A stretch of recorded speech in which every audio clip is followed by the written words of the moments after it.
If you've been looking for a melon that actually performs in Florida heat, does not take up your entire garden space, and tastes incredible, Kajari is the one that you need to grow. This is an heirloom variety of melon that comes from India, and it's my favorite. Not many gardeners know about it or have tried growing it, which is a shame because it is honestly one of the easiest and most rewarding things you can grow on a trellis. In this video, I'm walking you through every step of growing this melon, sowing your seeds, setting up a trellis, fertilizing, and most importantly, how to know exactly when this melon is ready for harvest so you enjoy it at peak flavor. If you're new here, my name is Jerra. I'm a lifelong gardener, certified permaculture designer, and owner of a seed and plant nursery in Orlando, Florida. I teach home gardeners how to grow more food with less stress using the exact plants and techniques I use in my own garden and nursery. If you want to grow along with me, many of the seeds and plants I mentioned are available on my website, jerrasgarden.com. This is a Kajari melon that came off the vines located right here behind me. Kajari melons are ready for harvest when the outer skin turns from green to orange,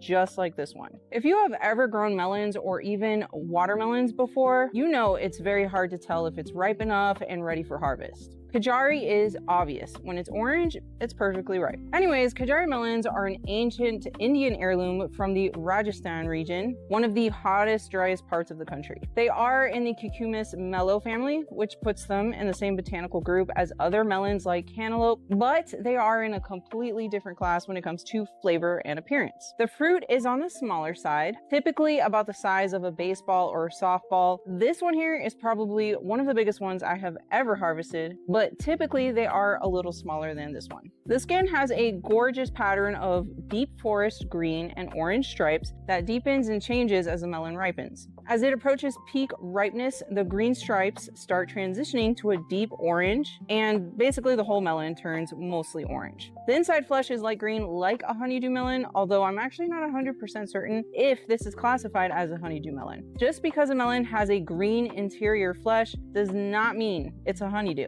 I think the general consensus is that Kajari melons are their own thing. If you know for sure, I would really appreciate it if you could drop a comment to answer this question. Regardless of classification, its flavor and texture is top tier, and I absolutely have to grow this every single year in my garden. One of the things I love most about Kajari melons is where it comes from. Like I said before, it comes from the Rajasthan region of India. It is not a gentle climate. It is hot, it is harsh, and the crops grown there have had centuries to adapt to intense heat. That is very good news for those of us in Florida and throughout the subtropics. Most melons really struggle once our temperatures consistently push above 90 degrees Fahrenheit. You get powdery mildew, blossom drop, pollination issues, and root rot. The vines basically just give up. Kajari is more forgiving. It handles the heat. It matures quickly at about 65 to 75 days, and because the fruit is small, it does not need as long of a growing season like a cantaloupe or a honeydew melon. And that is why I grow a lot of smaller fruited versions of things like miniature eggplants, melons, watermelons, and peppers, just to name a few. They tend to grow fast, hit maturity early, which means I can harvest quickly. The fruit doesn't have to stay on the vine for a long time, which means more opportunity for something to go wrong, like a critter to munch on it or a pest or disease comes and kills off the vine.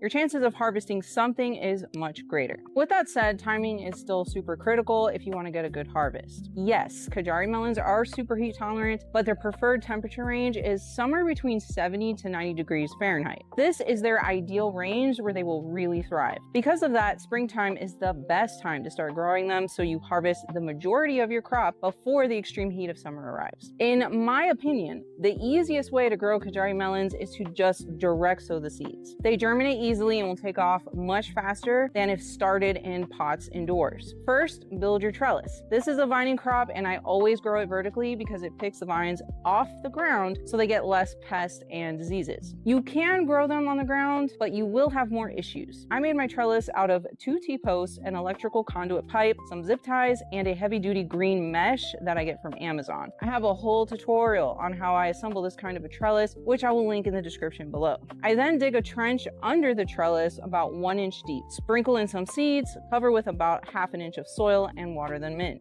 I really cram in the seeds and I don't thin them out after they germinate. Just eyeball it. It's totally okay. They will grow fine. I have not noticed a decrease in production or lots of diseases growing them this close together. But only do this if you're growing them up a trellis, not if you're growing them on the ground. Keep the soil moist for the next week by watering the area every day so the seeds germinate well. If you're located in a no frost zone, like some 11 and up gardeners, you can grow these during the fall, winter, and spring. If you're located in a colder climate with a short, warm growing season, it would benefit you to sow seeds indoors 6 to 8 weeks in advance to grow transplants so you get an early start. Determine the date for your area where all danger of frost has passed. That's typically 1 to 2 months after your last spring frost date, and backtrack 6 to 8 weeks from there. That's when you would sow a couple of seeds in a 4-inch size pot filled with sterile seed starting mix. As soon as they germinate, they need a good, strong light source to grow fast and healthy. I recommend putting them under a grow light. Once all danger of frost has passed, transplant them outside, right under a trellis. Dig a hole, sprinkle some organic granular fertilizer to give them a boost, cover with soil, and water them in. Now, you can definitely grow Kajari melons in a large size container, pot, or grow bag. I would say use something that can hold at least 20 gallons of soil. And then build a trellis or have something for them to climb on the backside of that container. And they can also be grown in the ground, but I highly recommend you avoid that because it's easier for pests, critters, and diseases to get on them and ruin the fruit. But if you must, make a mound of soil and direct sow 3 seeds per mound. Space the mounds 3 feet apart in rows that are about 2 to 3 feet apart. Before you direct sow seeds or transplant Kajari melons into the garden, make sure you pick a good spot to grow them. They are a full sun crop, requiring 8 or more hours of full sun per day. They also need a good amount of nutrients to grow fast and produce a lot, especially if you're trying to harvest most of it out before the extreme heat of summer arrives. They grow best in soil with lots of organic matter, so amend the soil with compost or worm castings before planting. Kajari melons like soil that is moist but not saturated or that has poor drainage because that will cause root rot. Let the soil dry out in between watering, which is especially key if you're gardening in a humid and rainy environment like in Florida. As far as fertilizer, they aren't that picky. An all-purpose general fertilizer will work very well. I really like organic granular fertilizers like Espoma Garden Tone. I usually apply small doses like a 1/4 cup at the base of the vines every 3 weeks or so. I also try to fertilize my entire garden with compost extract every 2 to 3 weeks, which increases the soil microbiology and has drastically improved the health and vigor of my plants. I have a tutorial all about how to make it, which I will link in the description. But anyways, frequent fertilizing with an organic type of fertilizer will keep nutrient levels high so the vines grow fast and can outpace the diseases by continuously putting on new healthy green growth. After about 2 months from direct sowing the seeds or transplanting, you will start to notice small yellow flowers. Like all cucurbits, Kajari melons need pollination to set fruit. The vine produces male flowers first. Those are the ones on a straight, thin stem with no fruit at the base. Female flowers follow later, and you can tell them apart by the tiny melon sitting at the base of the flower. That little bulge is the future fruit. In most outdoor gardens, bees and other pollinators handle this naturally. If you're growing under row covers or your garden does not get much pollinator activity, you might need to hand pollinate. Pick a fresh male flower in the morning when the flowers are newly open and swirl a small paintbrush in the center to pick up pollen. Then swirl the paintbrush with pollen into the center of a female flower. You will know it worked within a few days. The tiny melon at the base of the female flower will start to swell rather than turn yellow and drop. I personally don't hand pollinate my Kajari melons, but I also have tons of pollinators in my garden. If you're concerned, it is advantageous to plant pollinator attracting plants nearby your Kajari melon vines. I recommend African blue basil, blue sage, and agastache or Korean mint. Those are the top flowers in my garden that attract bees. They do all the pollination work for me. And actually right here is a big bush of the Korean mint or the agastache, and it's located right next to my Kajari melon vines. Now, Kajari melons do have a higher pest and disease resistance than standard melon varieties. However, that does not mean totally immune. It just means it can tolerate a lot more before succumbing to it and ultimately dying off. So real quick, let's discuss some of the more common pests and diseases you might encounter when growing Kajari melons. The good news for Kajari growers, because these are in the Cucumis mellow family and not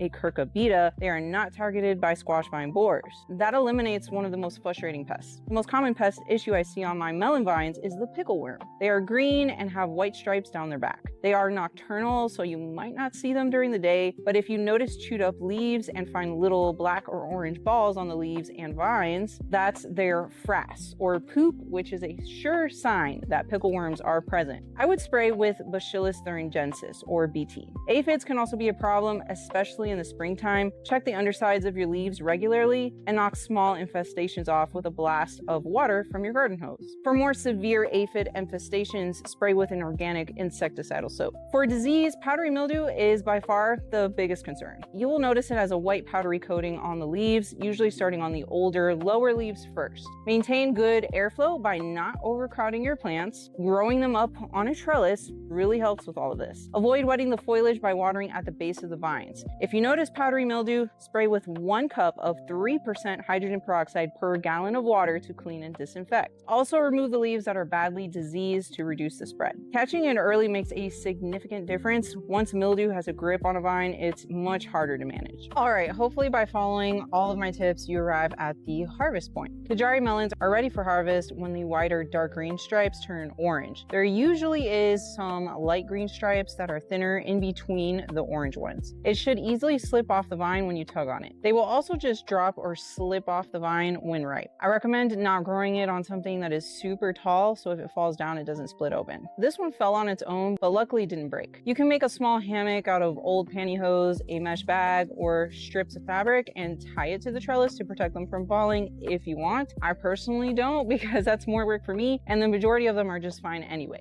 There are 3 signals that confirm a Kajari melon is ready for harvest. First, as I mentioned before, the color changes. As a Kajari melon ripens, its dark green stripes turn orange. Second, the melon will easily slip off the vine if you tug on it, or perhaps it just falls down. Kajari is a slipping melon, which means the fruit naturally separates from the vine as it reaches full ripeness. A fully ripe Kajari melon will release with almost no resistance, just a little tug, and it should come right off. If you have to pull it with any real force, leave it on the vine for 1 or 2 more days. And third, the smell. When a Kajari melon is ripe, it has a very strong, sweet muskmelon scent. If you're not getting that fragrance yet, leave it on the vine. If all 3 indicators are there, go ahead and harvest or eat it if it fell to the ground. Once you pick it, eat it soon because Kajari melons do not have a long shelf life at peak ripeness, 3 to 5 days at room temperature max, a little bit longer once sliced and refrigerated. I prefer to chill it before eating, but it's still awesome at room temperature. It is beautiful when paired with fresh mint and a squeeze of lime, wonderful on a summer board with prosciutto and fresh mozzarella, and it makes an incredible agua fresca or smoothie. But honestly, my favorite way to eat it is right here in my garden, so let's cut into it. When you slice it open, you get an instant honeydew melon-like scent, and you notice that light green honeydew melon-like flesh. It's incredibly sweet and almost honey-like with a floral, aromatic quality you simply do not get from grocery store melons. I like to slice mine in half and then flip it down, slice that half into half again, so basically like quartering it. And then from there, I just kind of slice them into more thinner slices that makes it easier to eat. And then from there, just pick one up and I use my knife to scrape out the seeds. All the seeds just fell out of this one. But anyways, let me show you guys a close-up. There's the interior, really, really pretty, and a little slice. All right, so I'm gonna eat it. It is so good.